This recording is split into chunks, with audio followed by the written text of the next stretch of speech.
Hello. Hello. Oh, give me a minute. I'm going to join you up on stage. Yeah, I don't even actually see the stage. I see myself, but I do not see the stage. All right. I'm sure it's there somewhere. Okay, here we go. Hello. Hello, I see you, but I still don't see the stage, but I suppose it doesn't really matter. Oh, you don't see the stage on your screen? No, and I'd love to see because I know I need to see the chat stuff and I can't see where that is. Oh, that's interesting. I don't know what to tell you, actually. But we do have a stage. We do have an audience. So that's the important thing. And you're here. So we're glad you're here. Um, So people will be trickling in and joining us, but we're going to go ahead and get started. So hello, Firesiders, and welcome to Adventures by the Book, where our mission is to connect people and communities through the magic and power of books. I'm your host, Susan Macbeth, and I'm delighted and honored today to be hosting award-winning historian Elizabeth Cobbs, who's going to be talking about her most recent book, The Hello Girls. But as usual, before I introduce her, let's take a few moments just to acquaint you, if you are new to our audience, with some of the features of Fireside, since it is a relatively new platform. There is a little circle with white lines in the lower left-hand corner of your screen that's called the hamburger. You can click on that and see various options. One is to invite yourself up on stage, which means you can come up anytime and chat live with Elizabeth, ask her questions, make comments on anything you've heard, join the discussion live.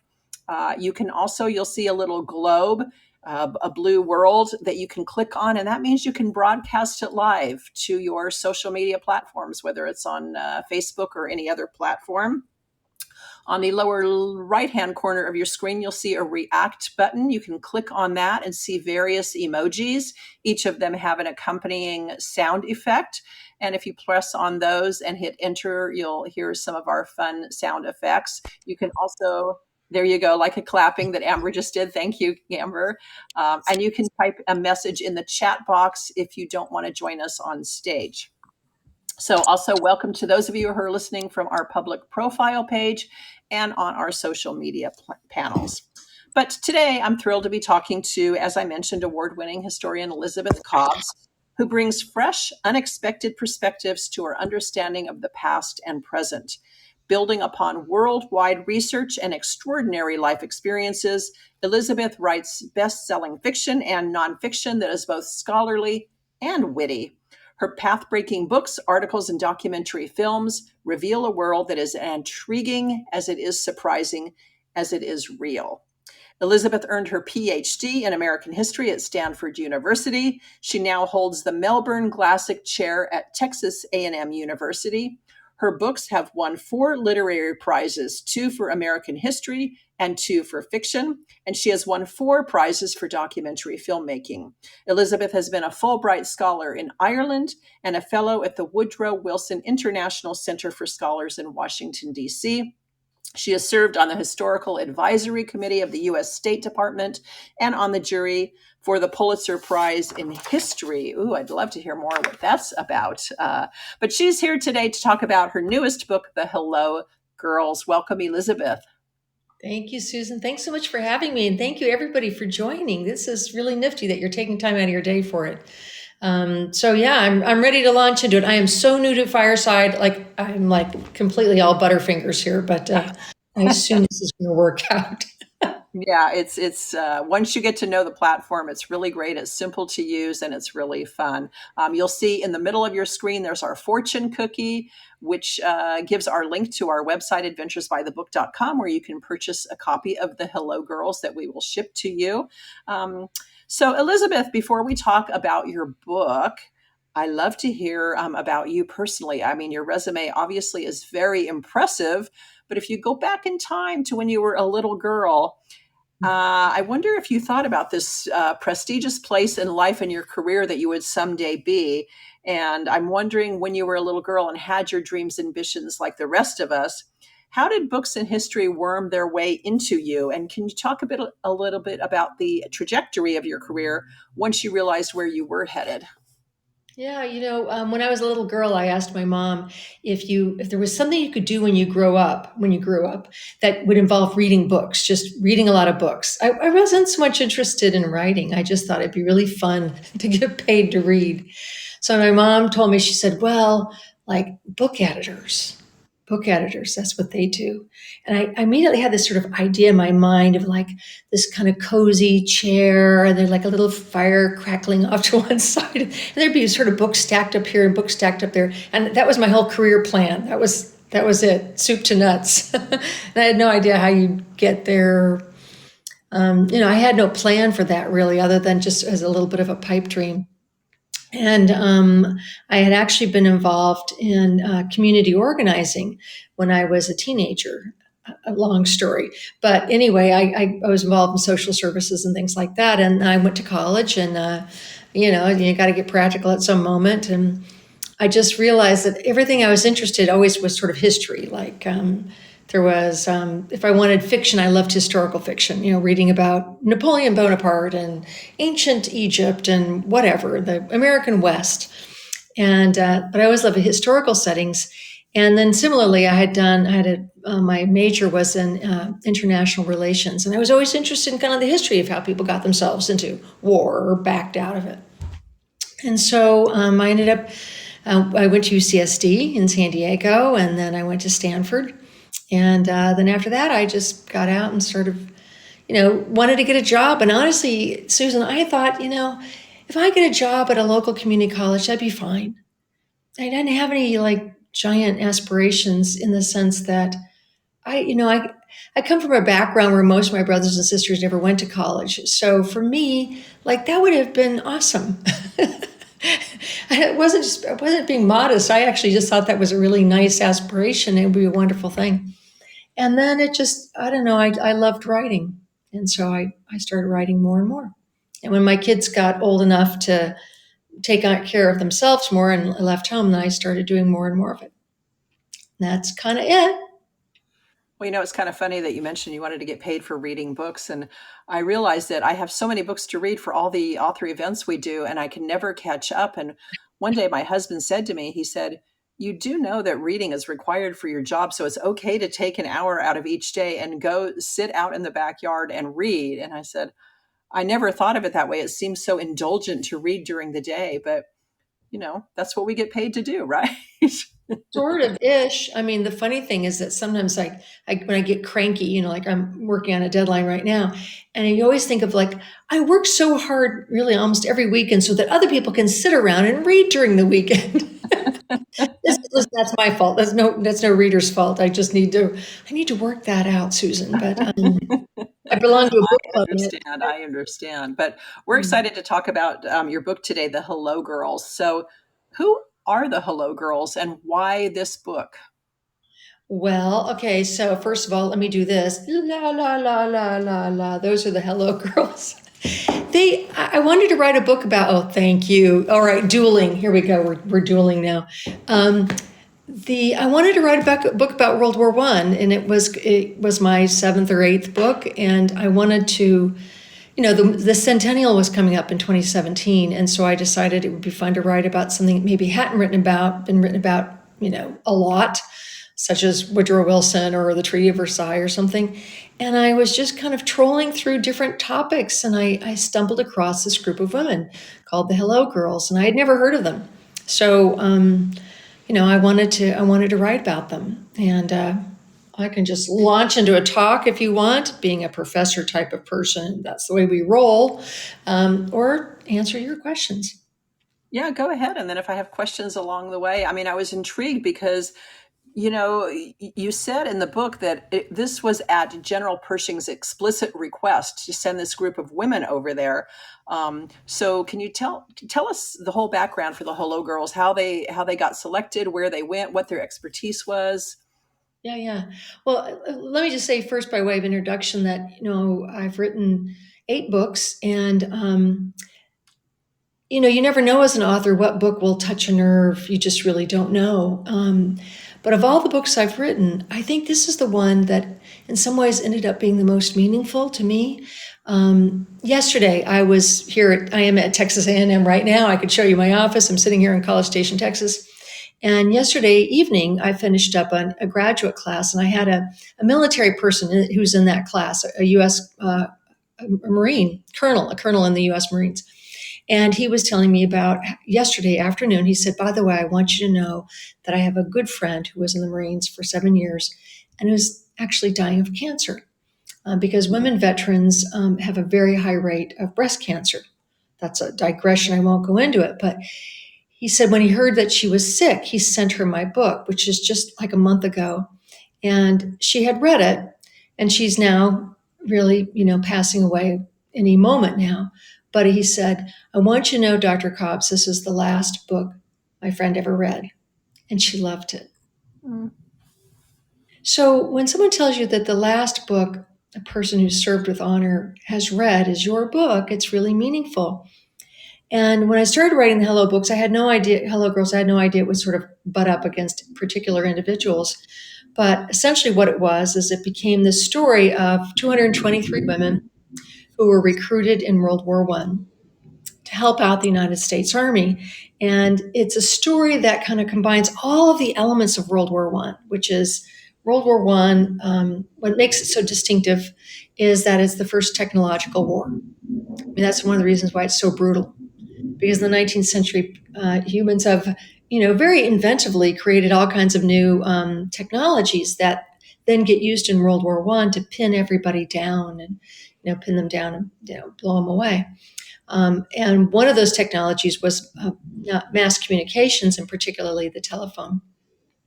So what happens when the United States gets involved in World War I is that, General Jack Pershing was the American commander of the American Expeditionary Forces, goes to France. And one of the first things he finds out is that he can't make a phone call. Now, this is really relevant because in World War I, for the first time ever, you could have a world war, partly because people could communicate across vast distances, and they did it by telephone. Now, I know many people think of, well, what about radio, or what about some of the other, modern forms of communication? But what happened here was that the telephone was really the one for a couple of reasons. First of all, telephones, a little demonstration here. I feel like I should have, I have not given a presentation without PowerPoint slides in a million years, it feels like. So I feel like I have to have all these, extra little gizmos. But the telephone was different than radio because radio at that time still did not carry voices. It was Morse code. It was wireless telegraphy, as they called it. And so that meant you couldn't just speak. You had to have somebody in between taking it down, translating it and running it over to somebody else. So it wasn't that kind of spontaneous communication that allowed people to just say what was going on. So that was one problem with radio. The other problem with radio is that a radio operation took 3 mules to drag it out to the field. It was this very heavy, set.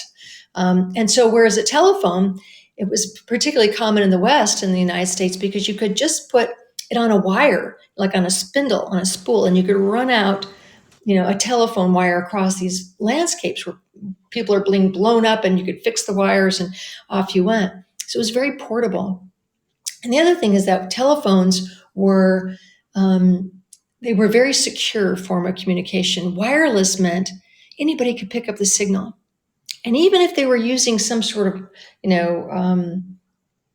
cryptography to disguise the code, you could always tell how many messages were being beamed out of any location. So that meant, Susan, that people who were trying to follow it would just go, okay, well, that's headquarters, must be over there.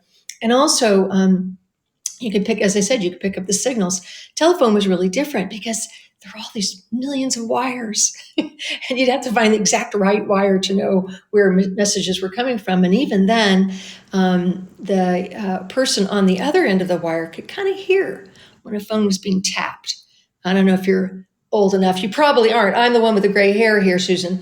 But No, I have gray hair too, and I do remember that. In fact, one of my first jobs as an adult was a switchboard operator for a law firm. So, I wondered when we were coming into this discussion how many people in the audience would actually know what a switchboard was, but definitely those over a certain age do. exactly. And in fact, I think a lot of us, well, you were a telephone operator, who were called hello girls.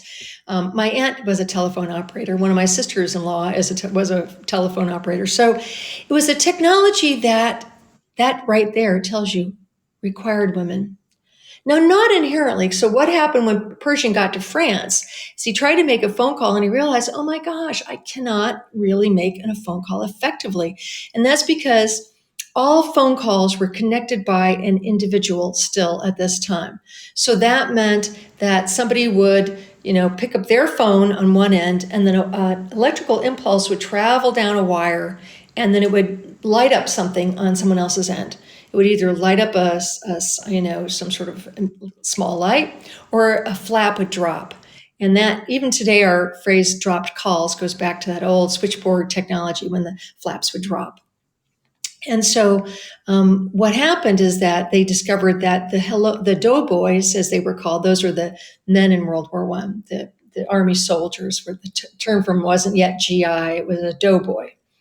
The doughboys were really, really slow at this job. And in fact, what they discovered as they tried to train men to do this reasonably enough, tried to train men to do the same job, they found that it took the average fella about 60 seconds to connect a call because it was complicated. You had to get the line, you had to read the codes, know which jacks to put it into, note where the call was going to. I mean, all kinds of things. Be taking multiple calls at the same time. So it was complicated. It took the average man, I think it was basically 60 seconds. It took the average woman 10 seconds. That's right. In wartime, 10 seconds is everything. Yeah. 10 seconds is getting your head blown off or not. And so why the telephone was so important was because everybody was using them, whether they were British or German or French or Japanese, all around the world. All the belligerents in World War I were relying on telephones to tell people when airplanes should take off. People like Eddie Rickenbacker, who was, you may remember, Snoopy had a version of Eddie Rickenbacker, with the muffler flying out behind him. World War I aces would wait at the field in France until they got the telephone call, and artillery units would wait for the telephone call to tell them where to fire and when to fire. Men in the field would have to be able to phone back if they were getting hit by friendly fire and stuff like that. So every command to advance or withdraw was given by phone. And in fact, that meant millions upon millions of phone calls. Ultimately, the women I'm going to tell you about connected 26 million telephone calls. Now, if you divided that by 6, because men would take them 6 times longer, you can see how many fewer telephone calls would have been connected in World War I if these women had not served. So who were they? Well, when the war broke out, General Pershing, as I said, went to France. And after he was there for 3 or 4 months, he realized this was a mess. And he sent home word that he wanted women telephone operators as rapidly as possible. Now, by the way, the War Department hated this idea. They were used to women serving in war, like, knitting socks or the Red Cross or canning things, or a variety of roles that women served in World War I, mostly at home, of course. Although there were a few brave and adventurous souls who volunteered and went in private capacities with the Red Cross, etc. But the Army had no use for women, at least it didn't think it did, until they got the cable from Pershing, because Newton Baker, who was the Secretary of War, had told Baker had told Pershing, he'd said, "Sir, I will give you only 2 orders: to go and come back. Everything else is on you," because Baker was just this kind of shrimpy little guy who had been like a reformer before the war, knew nothing about war. And Pershing, looked like he was sent from central casting and had a lot of experience. So Pershing sent home in November of 1917. I want 100 operators. I want them in uniform. I want them over here. I want them under military command, and I want them now. So what happened is that a very enterprising young man in the War Department immediately sent out notices all to newspapers all around the country saying, women telephone operators are wanted. They will serve just like our guys do, just like our boys do, doing as much, to help out the cause as the men will be who are going, as they put it at that time, over the top. Now, if you saw, Susan, maybe you did, the film 1918, and that won one of the Academy Awards a couple of years ago. I mean, we all now have a much more vivid image of what going over the top meant. That meant climbing out of that ditch, climbing out of that trench, and running full speed at basically barbed wire and machine guns. So, I mean, there was this sense of how perilous it was, and the idea that women could help in some way, in any way that was more dramatic and more immediate than simply knitting socks, was very appealing to many American women. And when this notice went out, 7,000 women applied for the first 100 positions within the space of a couple of weeks. The War Department, which didn't even have a form to reply with, got the letter upon handwritten letter from these young women. Many of them who had not been operators, but said, yeah, I can do that. I can learn that. The War Department particularly wanted women who were bilingual in English and French. Now, this was also because one of the other hang-ups with the doughboys was that when you get beyond the way telephone works, and Susan, you probably worked at a PBX. Yes. Okay, awesomeness. I just remembered that phrase. So PBXs were systems within a company, and they didn't go outside the system. You connected with other people who were in your unit, so to speak, or your organization or your corporation. That was very different from a telephone system, which went through telephone exchanges. And so it wasn't very long that you would take a call and need to be connected to somebody else who would connect to somebody else, who would connect to somebody else, who would connect to somebody else very far away. And in France, you didn't go very far before you came up with a French operator. Now, the American doughboys did not know how to parlez-vous. So they'd really be stuck. And so the women who were recruited had to be absolutely crackerjack bilingual in English and French. So one of the women who there's several women became the kind of the focus of my story, of carrying this story of these 223 women who crossed the ocean in troop transports with thousands of men and a handful of women. The first unit went over, I think it was a troop transport with like 6,000 men and 33 women in it. And, going to help out in this great cause.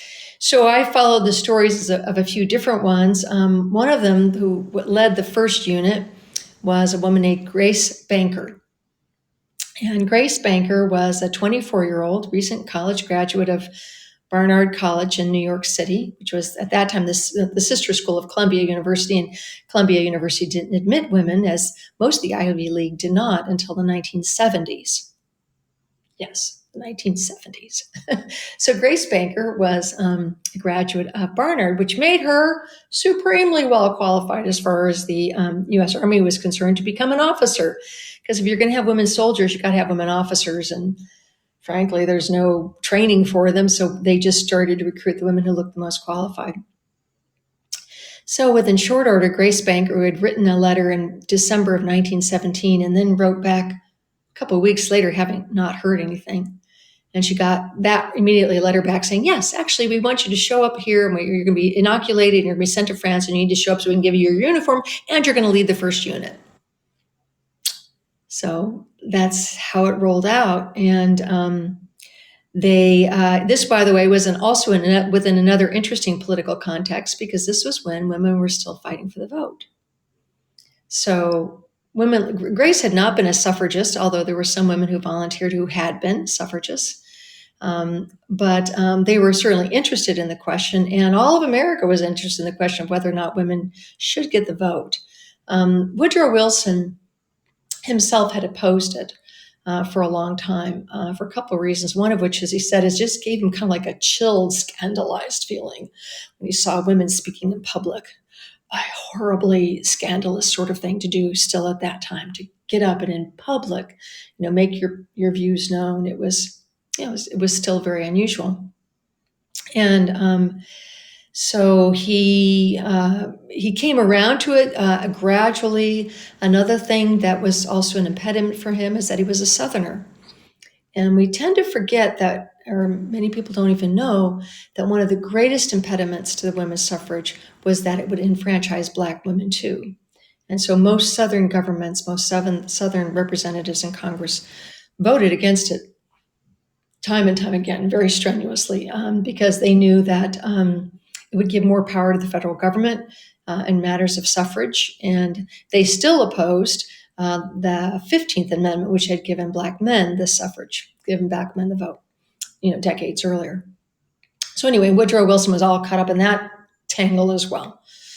So anyway, these Hello Girls were just amazing. About half of the men who served in World War I volunteered. Half. All of the women did. None of them were conscripted. All of them were people. I know, pretty neat, huh? Pretty awesome. And they were just such a fun group of people. It was so wonderful for me to get to know them. I found their records their military records in St. Louis in the National Archives and Records Administration branch there. I tracked some of them down in their homes. I found a man who had defended them. This another part of the story later on. And got a phone call coming in. Hopefully that'll go away and it won't come back. Sorry for that. I'm new to Fireside. Did I say that? Yes. So I'm not even quite sure how that all works. You can still hear me, right, Susan? Yes. Okay, cool. Awesome. So they were an amazing group of young women, people like Grace Banker, the oldest, was the ancient age of 33, and she was married. Women were not generally allowed to be married. And she actually had, your husband would appreciate this, Susan, because I know he served in the Navy. Her husband was a Navy captain. I think he was a captain. I think that was his rank. And he was in a very dangerous duty off the coast of France where they were trying to blockade ships, et cetera, and German submarines. And it was just really dicey. And she wanted to be where he was. She didn't know that ultimately for part of the war, she was in more dangerous circumstances than he was, because she became, her name was Bertha Hunt. She became one of 6 women who followed General Pershing wherever he went. So she served and in fact ultimately earned the cross for the battles of Meuse-Argonne and Saint-Mihiel, which were the 2 primary American battles. And they gave out special, what they called clasps. I guess there was some sort of military decoration, as they call it, for those particular battles. So that was Bertha Hunt, who was quite the ripe old age of 33. Some of the youngest people to serve were women who lied about their age, lied like a rug. One of them, there were 2 young women who especially charmed me. Their names were Louise and Raymond Le Breton, and they were actually French-American immigrants from Berkeley, California. Grace Banker was very different. She had learned French in college, in high school, but these were young women who grew up with it as a native tongue in addition to English. And Louise and her sister, Raymond, was 16 years old, and Louise was 18. But they were so afraid that the Army wouldn't accept them that they lied. And the funny thing about this to me was also that the Army very carefully investigated any woman who volunteered for this job, because they were in a kind of branch of intelligence. Literally, they handled national secrets, because the wires that they were connecting, they could at all times listen in on any phone call, and had to sometimes to tell whether somebody had finished the call and it needed to be disconnected or whatever. So they were advancing all of these commands between headquarters and men in the field. I mean, the most perilous, most important secrets of the time. So the Army very carefully investigated them before they sent them over. And with the Le Breton sisters, it was so funny because in their military records, the G4, which was military intelligence, would write letters like, well, these are very mature young women. They're very old for their ages. And of course, they thought they were 18 and 21, not 16 and 18. And so they thought, oh, yeah, they're so mature. And of course, these young French women were just putting it all on. And when they got to France, kind of a touching thing, their mother had to sign for them because women, even past the age of majority, had to have their parents' permission to serve in the Army. And one of the things I noticed, I found a picture because I also did research at the archives in Washington, D.C., actually in College Park, Maryland. And there are all these files, these beautiful, amazing photographs that the Signal Corps took of everybody in, I mean, of all kinds of scenes, but including the work the women were doing. And one of the things the women had was something that was particularly precious to me because for years, ever since I was basically a teenager, I've had something a friend gave me that is still here in my office today in College Station. So I'm going to show it to you, of course. It's a poster that I got when I was really just a kid. And it's the poster, I hope you're all seeing this, of Joan of Arc saved France. I'm not doing this very well because I don't know how to do this. But it's a World War I poster. I'm sure mine's a copy of that. But when I found the picture of Louise and her sister in their barracks in Neufchâteau, France, their barracks, which were bombed by a German plane, in the background is that very poster. They had their own copy of it put up in their barracks because it so inspired them, right? Joan of Arc had saved France, as it said, save your country. And so here they were, these young French-American women who were going back over to save the motherland, so to speak. And of course, much of that war was fought in Alsace-Lorraine, which is where the Maid of Lorraine was from, Joan of Arc. So it was quite meaningful to them. So the women, they were a very small unit. They actually arrived in France ahead of most of the men, and they left well after them. The first women arrived in March of 1918, and the majority of American troops were still coming in the summer. And these young women got there in March, and men were coming over in giant numbers by this point, by the later spring and early summer and throughout the early fall of 1918. But the women were in logistics. And you know how it is, Susan, actually. I know that you only logged on a minute because you're really crackerjack with your logistics, and I'm really funky with them on Fireside. But these women arrived months before the majority of American troops, and they stayed up to a year after the American troops went home. And in fact, the last Hello Girls sailed home in January of 1920. So 14 months or so after the war ended. And that's because people in logistics have to facilitate everybody else's arrivals and departures. And so the women were as the 19th Amendment was being ratified, right? Exactly. So there was that whole thing. And the interesting thing is that why Woodrow Wilson changes his mind. They're, historians, we love to debate, why did the president finally come on board? Was it Alice Paul whose militancy, convinced him, or was it the charm and, diplomacy of Carrie Chapman Catt? But one thing that's often left out of that calculation is that Woodrow Wilson changed his mind about the 19th Amendment the day after he released what are known as the 14 points, which was the decision, the announcement of America's kind of war aims, what this war is about, why we care. And so it was after that he went to people in Congress, said, we're now going to fight for a federal amendment. Basically, I don't care what people in the South say, all the people who elected me, we're going to get this through because we have to. How can we say to the rest of the world that this is a war for democracy if we refuse to enfranchise half our adult citizens?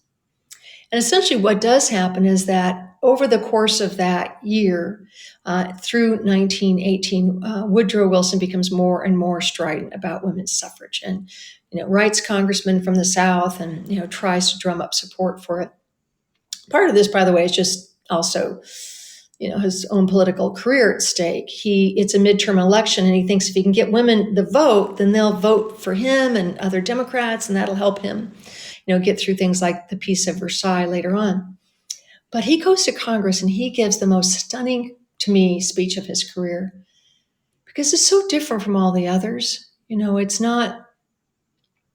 Most of his legislation was about things, that progressives, what were called the Progressive Party at that time, and progressives in the Democratic Party and Republican Party have been yakking on about for years. But with women's suffrage, he says, women, and I'm paraphrasing, but he says, women have served on the very skirts of the battle. Are we to say that we're willing to accept everything that they can give us and still say we don't see what that entitles them to as citizens? He says, are we going to be the last ones to learn the lesson?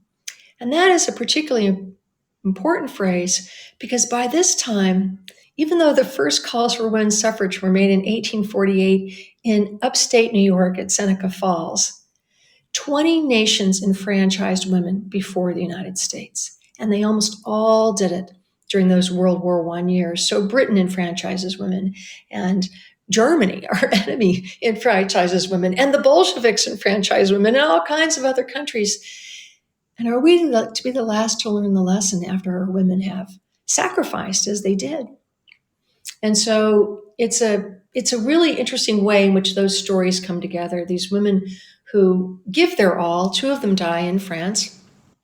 They die, by the way, of the thing that killed most U.S. soldiers in France, which was, of all things, the influenza pandemic, the first worldwide pandemic. So the American soldiers are there a shorter period of time, of course, than the British and French and other belligerents who lose most of their men in the years before 1918. But in 1918, when American soldiers are there in great numbers, it's the influenza pandemic that just comes through and flattens people. And the first American woman to die was Inez Crittenden, who led the second contingent of Hello Girls, and she died on the 11th day of the 11th month, meaning the day of the armistice itself, and she died of the influenza pandemic. By the way, so I started out by saying, I don't want to go on for too long, and maybe you have questions, but that this book has been an interesting one because of not the writing of it, but everything that happened afterwards. I found when I first, one of my first signings was at the Women's Memorial at Arlington National Cemetery, which is this beautiful memorial that was, that, by the way, funded to an important extent by AT&T, whose operators had served in World War I. It's like AT&T never forgot about the Hello Girls. By the way, the U.S. government did forget about the Hello Girls. And in fact, when the women got home, they were told that despite the dog tags they had to wear the entire war, despite the uniform that they had to have on the entire time, despite the risks that they had taken, the Army said, you know what? You weren't really soldiers. And despite Woodrow Wilson saying you deserve the right to vote after all this, and they're dismissed summarily. They're just denied their benefits. That is shocking to me. Benefits. And the weird thing about this, Susan, is that you're going to feel pretty good about this. Tell your husband Mike about it. Pat on himself on the back. The Navy did not do that. Now, the Navy had women serve, and in fact, 11,000 women serve in the Navy and the U.S. Marines. They all get their benefits. They all stay at home the entire war. They never encounter the same kind of risks, perilous risks that women did who served in France. But the Navy, for some reason, stood by its women and the Marines, but the U.S. Army did not. And so when the women got back, they had to fight their longest campaign of World War I, which was the campaign to get recognition. And that went on for 60 years, between 1919 and 1979. And finally, in 1979, these women, who by then, some of them were in their 90s, they finally got their discharge papers. As one said, at this point, they weren't waiting for their World War I bonuses anymore or anything else. One said, all I want is a flag on my coffin. And they had to spend over 60 years fighting for that. I mean, something that the men are automatically given. Yeah. People who served home, etc. So it was quite an amazing story. And I was going to say, one of the things that was so touching about this book was the way that it just kind of kept going on. So, and when I gave this reading at Arlington National Cemetery, I was pinned by I wish I had it here. I don't. That's one of my little show and tell things I don't have. A Signal Corps pin by a U.S. Colonel who made me an honorary brevet colonel in the U.S. Signal Corps. Apparently, that's one of the things they can do. I still haven't learned how to salute, but I'm working on it. Thank you. But the other thing that happened is that particular colonel, Linda Jansen, became possessed by the idea that Inez Crittenden, who was buried in the American Military Cemetery, is buried in Suresnes outside Paris, that on the cross on her grave, all it said was Inez Crittenden, civilian. It just burned, Linda. That was still the case. So she worked on it and worked on it. And as of about a year ago, finally, the Army changed the cross and the designation on Inez Crittenden's cross. She has a new cross, and it says Inez Crittenden, Chief Operator, U.S. Signal Corps, World War I veteran or something like that. And then I know, like that was as if that wasn't actually good enough. Last year, when the first female vice president, Kamala Harris, visited the military cemetery in Paris on November 11th last year, she visited 2 graves. I don't know who the other one was, but the one I'm most concerned about was the grave of Inez Crittenden. And I have a photograph of the vice president's hand on the cross on Inez's grave. Wow. Yeah, so it doesn't usually happen that way. Usually you write a book and then there's this great quiet silence afterwards. But the Hello Girl has just led to one amazing kind of interaction like that after another. Yeah, it really is. And for those who joined us late, just a reminder, we are speaking to award-winning historian Elizabeth Cobbs about her book, The Hello Girls. And we want to invite your questions and comments. You can click on that little round circle in the lower left-hand corner of your screen. Invite yourself up on stage and ask a question, make a comment, anything you'd like to add to the conversation. We'd love to have you. That's the great thing about Fireside, is it encourages interaction, which you can't do on webinars. So this is your opportunity to speak to an award-winning historian and author. And so while we're waiting for any questions from anyone, what do you want people to get out of this story, out of this reading this book? Well, okay. I think one of the most significant things about it is that we tend to assume sometimes, like if people write women's history or the history of people of color or whatever, that's like that maybe you're like making a mountain out of a molehill, kind of, like it was a small thing that then you have to kind of gin up because there aren't a lot of important stories to tell. Or I just mean there's a little bit of a dismissive thing sometimes that happens.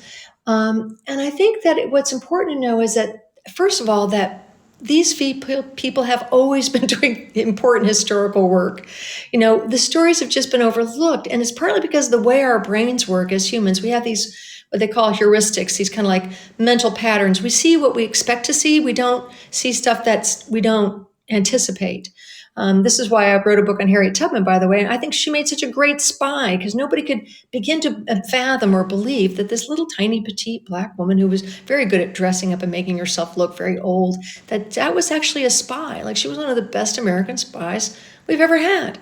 So in the case of the Hello Girls, to give you a sense of this, at the end of the war, General Pershing had a kind of a muster, and thousands of men are lined up on the parade grounds in Chaumont, France, where the army was headquartered. And we now have video of that very event. It's silent because it was World War I era. And it shows everybody marching in and marching out. It shows General Pershing standing there on the parade stand talking. And in the front row, the Hello Girls are lined up. Thousands of men behind them, and in the front row are the Hello Girls. And when they got back, the army could not see them, could not fathom how could women have been there.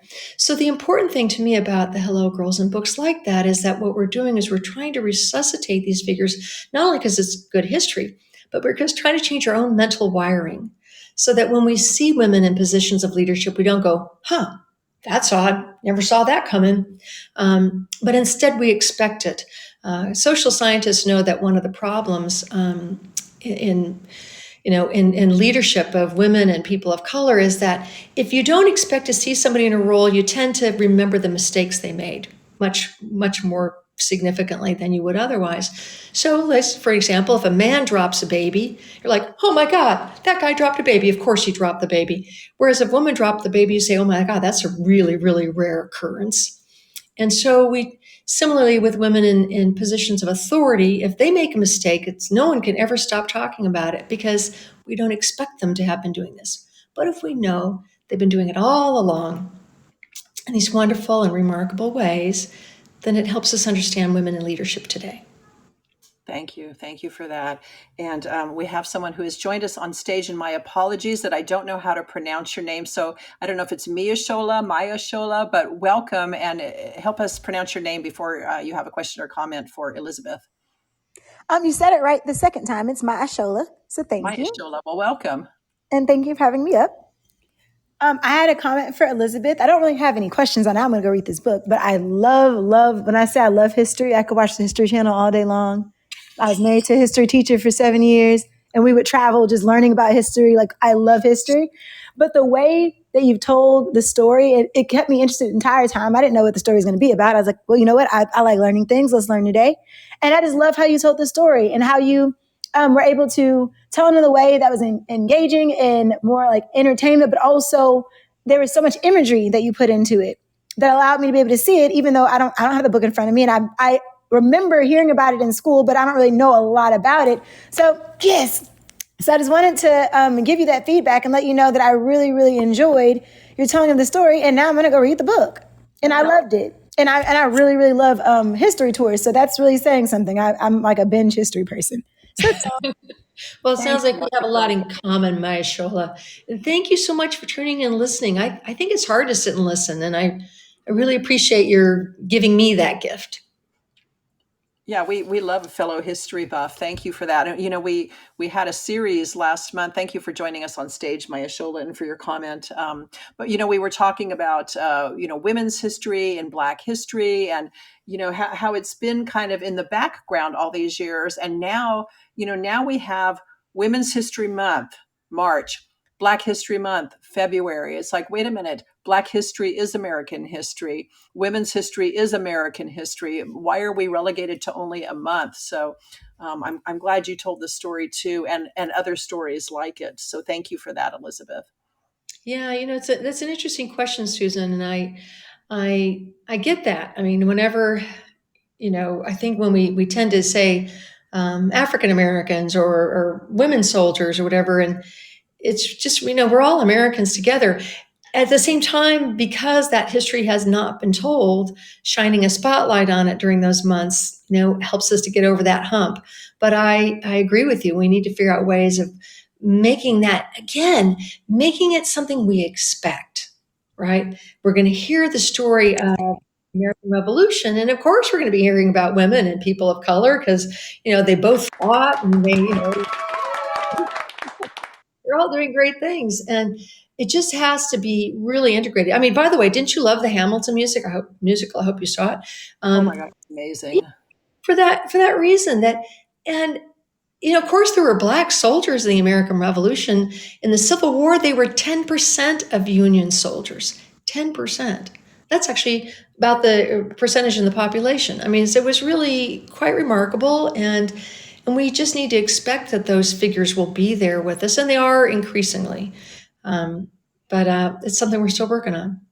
Absolutely. And I see that Amber has joined us up on stage. Hi, Amber. Welcome. Did you have a question or comment for Elizabeth? Hi, Elizabeth. Wonderful to meet you. Can you guys both hear me? Yes. I can. Awesome. I have a writing technical question. I'm just curious, when you were creating the Hello Girls, was there a character that you identified more with? And was there a character that was like a little bit harder to write for? Because just as a writer myself, I just am curious how you get into the mindset of creating all these different characters. So right. Well, Amber, I write fiction and also nonfiction because I'm a history professor, so I have to do some amount of what they want me to do, which is basic nonfiction. And so there, you're not imagining people that much because you can only rely on exactly what the written record will tell you. But that said, you're also sort of trying to read between the lines some. I found the diary, I tracked down the diary of Grace Baker, which was with her family. I mean, her mother or her son-in-law, who was in his 80s and living in New Hampshire, and I was fortunate to be able to track them down. So you have to sort of empathize with that person and what they're going through. And so you read what they say, but then you're also trying to understand it as well. I don't think in that sense any of them were harder than others. That said, I do write fiction, and maybe that's what you write, Amber. And so fiction is a different story, so to speak, altogether. I have three novels, and the last one was about Harriet Tubman and about, of all things, her military service. And I got going on that partly because of the Hello Girls. A lot of people don't realize that Harriet Tubman received a military pension. She received a military pension because she served most of the war in South Carolina. Unfairly, she got a pension as a nurse when it was quite clear from the historical records that she also served as a scout, but scouts got a lot more money. That was like a man's pay. I think a scout got like a military pension of $20 a month, and a nurse got $8 a month. So it wasn't fair, but most things weren't too fair back then. But that was really interesting because, I had written a novel previously about Alexander Hamilton. That required me to get into the soul to the extent I could of a orphaned man who, was a military veteran. And this required me to get into the soul to the extent I could of a woman who had been enslaved and who fought to liberate people for, more than a dozen years, and who risked her life and again, and who went into the service. Sometimes people come out as disabled veterans. She went into the service disabled. Harriet Tubman had a profound brain injury that she sustained as a kid from an overseer that gave her epileptic seizures her entire life, including during the time when she was acting as a spy and infiltrating behind the lines and getting people out on the Underground Railroad. So to try to visualize that kind of person it's daunting and humbling, and of course such a privilege as it is with any fellow human being. And that's what we have to do, is try to sense what it would have been like to encounter the obstacles they did. I don't know, Amber, what do you find hardest? Thank you so much. That was a lot to take in. For me, it's just when it's someone that, you know, maybe I'm creating them because it's necessary for the story, but I'm not in their shoes, and I don't, I want to get it just right. And so I think, the research aspect is very important. So, thank you so much for that answer. It was awesome. Thank you. Yeah. Well, but I'll just add, Amber, I think you're completely right about the research. And one of the things I do very differently when I write nonfiction is that you're really relying on the documentary record, you're going to archives and things like that. When I write fiction, I do that, but more importantly, almost, I go to the physical place. So Harriet Tubman, for example, served in South Carolina. I went to South Carolina. I went up the river that she had infiltrated as a scout and as a spy. I put my feet in the river. I wanted to know what it was like. I wanted to know what the mud was like. I talked with fishermen on the river who told me all about the alligators. I didn't know I could have alligators in my novel. That was really cool. Who knew? And I would never have known if I hadn't gone to South Carolina.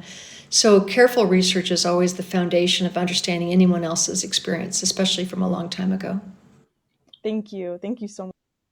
Thank you for your question, Amber. I appreciate that. And I know our time is winding down. If you have any questions for Elizabeth, now's your chance, because we're going to be winding down. And I wanted to have time to talk about your other books, which we're not really going to have time for. But I did particularly want to mention one book only because it's very relevant.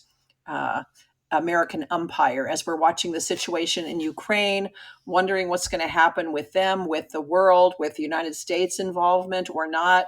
Can you talk a little bit about American empire, just really briefly, what it is and the concept behind it? Yeah. My subject that I've been primarily researching most of my career as an academic is U.S. foreign relations. So America's relations with the rest of the world in times of war and peace, et cetera. And a few years back, not that long ago, 2013, I wrote a book that looked at the whole soup to nuts from George Washington to Barack Obama, basically, trying to understand why we have the role we do. The United States was the world's largest neutral nation up until 1947. I know, hard to believe. And then since 1947, the United States has been the world's most interventionist nation, intervening again and again whenever, according to our own lights, and often according to what other people were telling us too, America needed to land the Marines. That was obviously very controversial in Vietnam as a result of that. But there was been long a sense for much of the last 70, 80 years that the peace of the world would only hold if the United States kept troops in places like England, Italy, Japan, South Korea, and Germany, of course. And so that I called that role the American umpire, contrasting it. Some people talk about the American empire, and I don't think it's been an empire at all. And in fact, I think that word is misleading and kind of dangerous because it leads to false assumptions. But anyway, yes, we'll be talking about that a little bit at a fundraiser, Susan, that I hope you've told your fans about. That's coming up in San Diego this Sunday. Yeah, thank you for mentioning that. I was going to, for those of you who are in or near Southern California, this coming Sunday, April 3rd, Elizabeth will be appearing at our Ukrainian fundraising event at Pushkin Restaurant in downtown San Diego. And the whole goal is to raise funds for the International Rescue Committee. For their work with refugees, particularly Ukrainian refugees, and also for the staff of Pushkin, who is a Russian restaurant, but it's mostly run by Ukrainian staff, and they've been the target of threats and horrible stuff since this whole invasion, and they have nothing to do with it. And so the event is really twofold, is we're helping support them in their unjust treatment and also raising funds for their family members in Ukraine and for the International Rescue Committee. So Elizabeth will be appearing there. You can meet her in person, and she'll be talking a little bit about American Empire and our role in that, as well as other award-winning author Kaylee Jones, and enjoying a delicious Russian-Ukrainian feast. So check out our website, adventuresbythebook.com, and you can learn more about that fundraiser. And if you want to follow Elizabeth, you can follow her on Fireside. Click on her icon and follow her there anytime she's on Fireside. And I do hope you come back, Elizabeth. You'll get notice of that. You can click on my icon to visit any of our author events. We're usually here weekly doing author interviews. And where else can they find you, Elizabeth? Are you on social media?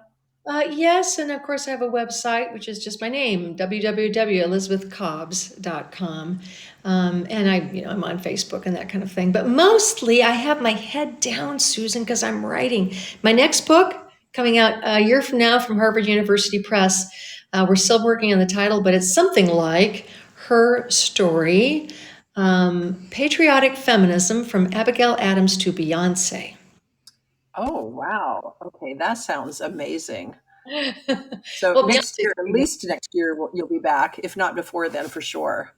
So in the meantime, for those of you who missed it, in the fortune cookie is a link to our website, adventuresbythebook.com, where you can get a copy of the Hello Girls. You can see our other events. We're not just on Fireside, we're on Zoom. We do live events, author events. We even travel with authors. So check us out, adventuresbythebook.com, or click on my icon to get notice of our upcoming author events. But anything else we haven't mentioned? Final thoughts for you, Elizabeth?